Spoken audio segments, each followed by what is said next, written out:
There was a time when everyone in the world had to stay in one place and sit around and harvest the goods in one place. It was sad, wasn't it? Well, this was just not in one place. It was everywhere around the world.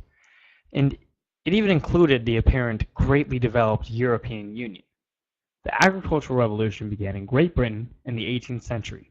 Although farmers had originally discovered farming in the Fertile Crescent in 9000 BC, the emphasis on fodder crops was strongly pursued in Europe.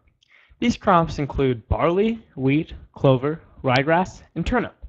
The success of fodder crops allowed the farmers to pursue cattle through durum production. The durum would be used to feed the cattle, unlike before. Durum was originally used to feed humans and later turned into the main source of feeding for the cattle. Cattle farming became something complicated. A practice known as selective breeding began. This process essentially allows you to use genetic engineering to choose which cattle would be as of most use to you, including size and other things like that. This is, well, the more advanced version of this now is GMOs. This process would allow farmers to choose which cattle they would like to breed through selecting certain genes that may enable a tastier meal, if you know what I'm saying. The agricultural revolution eventually became the industrial revolution. This is because an adequate trading market was necessary for trade in general. The trading market needed to, expand trading included adequate infrastructure, so good highways, good trains, good subway systems, things like that to allow trade to be taken almost anywhere. Laws protecting the traders, so thieves could not just interfere with your amazing trade market.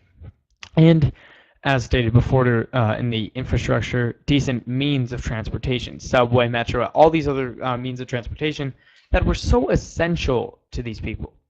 Through the agricultural revolution, 10 to 30% of Great Britain became arable land. This was not just any land, this was farmland. This land was used for farming only. Holland used all land available to them for farming. This is estimated to be about 70% arable land. That is a huge portion of Holland, all used and dedicated to farming.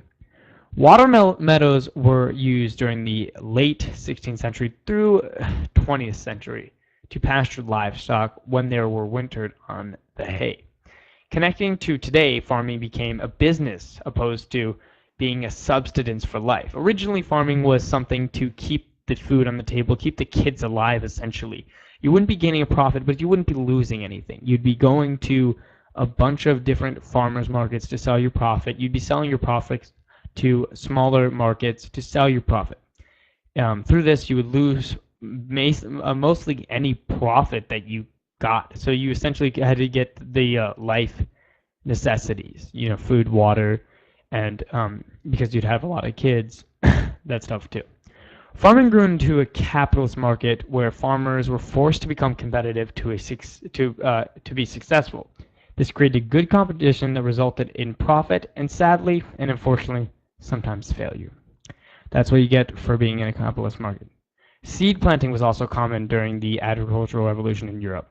Prior to the seed drill being created, farmers would broadcast the seeds evenly through, just soil. This caused a lot of problems. Mice, birds, and other insects would just eat all the seeds on the surface of the ground. There was no control over spacing and the health of plants. Alternatively, seeds could be laboriously planted with a hoe, one by one. The seed drill was introduced and used by China and Italy in the 16th century. As you can see, certain inventions enabled a better market. In America, during the 1800s, the cotton gin was created to allow cotton production to be easily distributed. So it's the inventions that expand this revolution that basically started out with just some seeds being planted in the ground and